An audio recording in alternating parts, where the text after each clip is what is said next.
In all honesty, I don't know one person who like actually really likes Joe Biden. I don't know if it's just for the meme or is it just really bad case of anybody but Trump. I can understand that platform a little bit more than just being 100% unironic when you're saying that you're riding with Biden, because for somebody who has sat across the room and even talked on Zoom calls and have been in the room more with Boris Johnson than any other leader in the world, why do you still need fucking bullet points and probably 25-point font and have his name written down and the exact things that you need to say on your little fucking life alert cards that you need to pull out of your fucking breast pocket?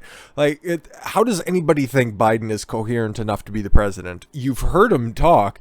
You've seen him debate. You've also seen his speech that he needs to read off cards in front of real people. And then whenever he's asked questions, because this specific little meeting that they had there, Boris Johnson's seen the bunch of people in the press gallery arranged in the Oval Office, and he was going to ask a question, and then the aides in the White House just immediately shut it down because Joe Biden didn't have that one in one of his cards. Because as you can see here, he needs to have everything written down for him. Nothing can be off the cuff, okay? And then when he gets called out for it, his press conference, or rather his press secretary, will just do gold medal winning Olympic gymnastics. Like, if you got to rattle off stats or like very obscure little facts that you want to just impress people with, that would be fine if you need to write them down. I got this on this little card right here. We have how many active cases? Like, I get it. That's a fucking bitch if you want to be talking about COVID, okay? There's like whatever, some millions of fucking cases, okay?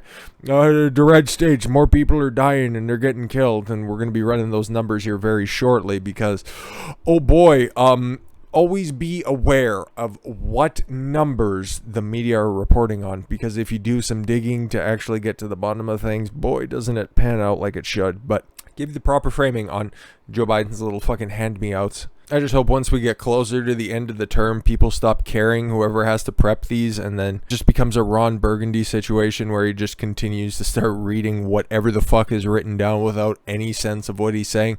And trust me, 3 years from now is going to be a crazy-ass fucking time. If you think that he has to read everything out, just wait for what's coming. Just wait. But yeah, the White House aides that were there that shut everything down are trying to blame Boris Johnson, okay?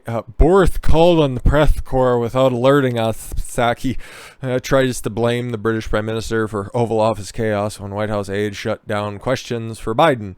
Yeah, ain't going to work, okay? Nice job, stupid. Press Secretary Jen Psaki on Wednesday blamed British Prime Minister Boris Johnson for the chaos in the Oval Office the day before, saying they were not given a heads up that he was going to call on members of the press corps. Why should that matter? Why should you had the time, everybody was there, you were just going to take a couple of questions. It was, nope, shut it down. Like they were going to talk and try to break down 51 and 13. He called on individuals. Oh my god, he tried to give people a fucking chance to hold somebody accountable. That can't be done. Oh my god, without alerting us at the intention in advance.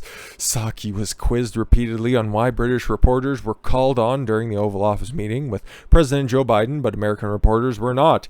Because they know and they've been paid and they just shut the fuck up until they are asked for. They're being treated like children because they're dealing with a child. The White House aides ushered reporters into the room, shouting over the journalists as they tried to ask Biden questions. I think the president has not spent a minute worrying about it. He's already forgot about it. Not by choice, just by happenstance. She defended Biden's abilities. To the media, yeah. Which ones are that? How quickly can you turn around and leave a room? That's pretty impressive for somebody who, it is fucking pushing 80, for Christ's sakes. That's not being hyperbolic. Pointed out that Biden answered questions from the press 135 times since he's been president. And that's all of the questions in total leading up to September, and 3 times in the last week. He's taken 3 questions in the last week, guys. That's a lot for him. Oh my god.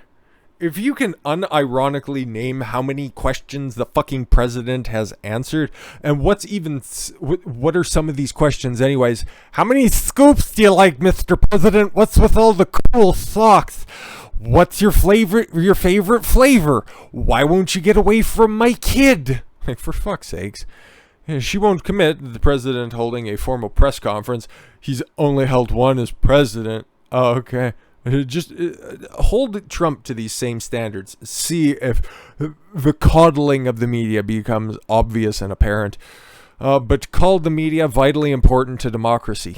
We just decide which media is vitally important, and it's our democracy, okay? Make sure you get your fucking bullet points straight there, stupid. Certainly, I'm sure he will have another one. He's the president. He should be. It should be every fucking day, okay? And then twice on Sundays. He makes $400,000 a year, and what does he do? He falls asleep in big comfy couches. Like, the dude does nothing. He does nothing except for fail and then kill service people. He's like, yeah, take a look at Chamberlain over here. He's put on a couple of pounds.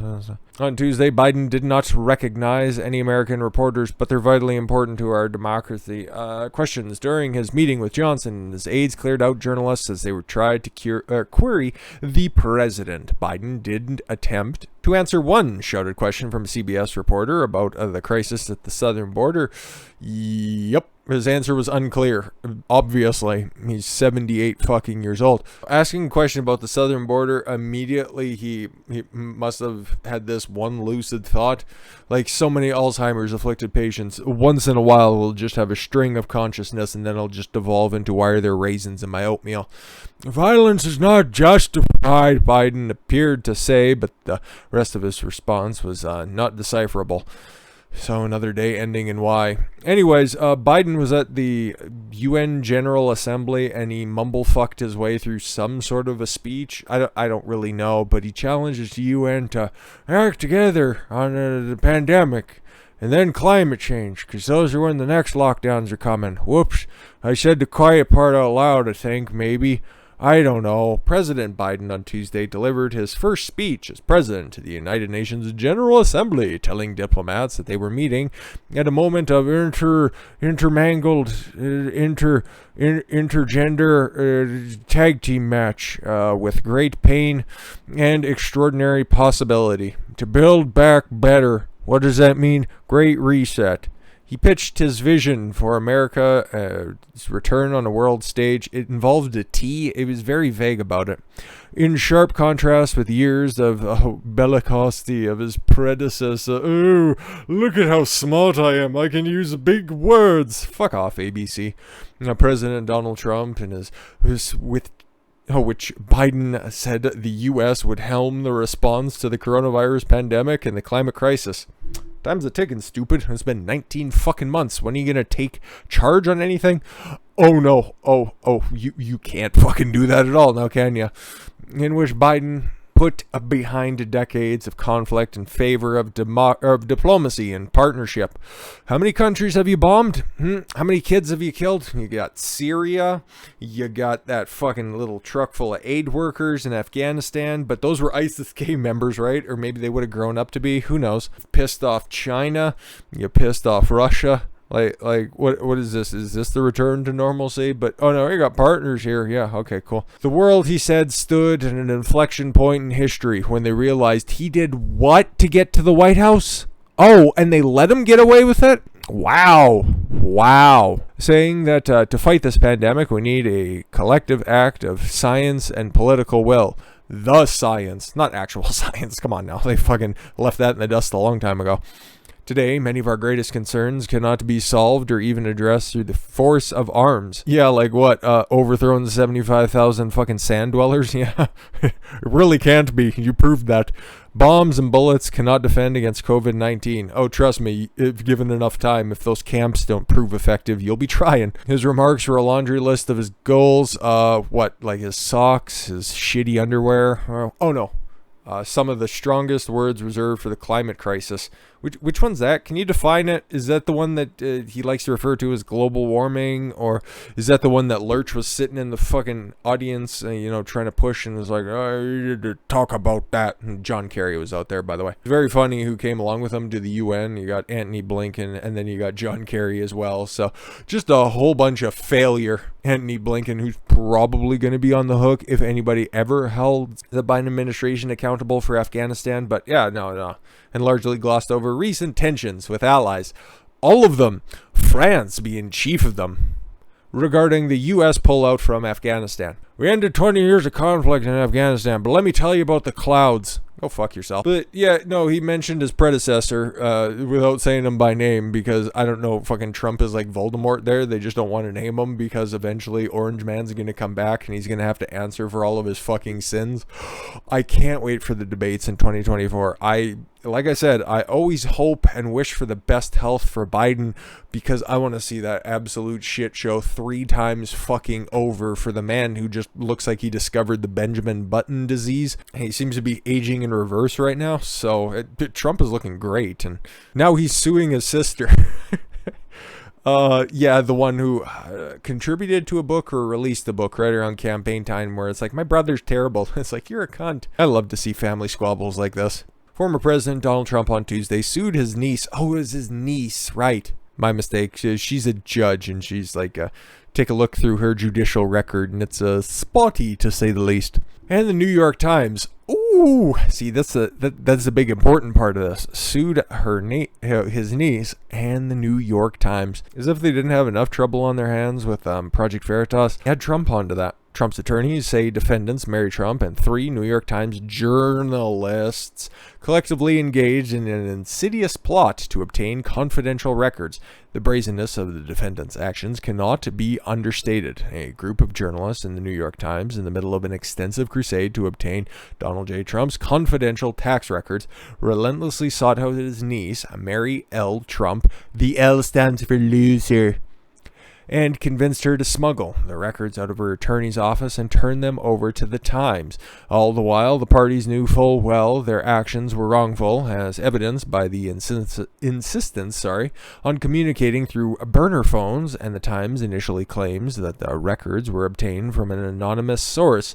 That must be those tax records, Trump only paid $750 filing fee. He doesn't pay any taxes. Just ask Rachel Maddow how many fucking millions of dollars he paid in taxes. She had a tax release. I wonder if it came from the same source. Times attempted to capitalize on the receipts of the confidential records through their publication of various news articles. Mary L. Trump, the L again stands for loser, eventually followed suit and, in an ill-conceived effort to profit from those same events, published a book revealing her as the source of the unauthorized disclosure. Wow, she's stupid. Nice eyes, but very stupid. Mary Trump entered into a settlement agreement in 2001 that said, in part, that she could not disclose records she obtained in a family legal battle. Oh, she's going to lose this lawsuit then, if that's in fact the case.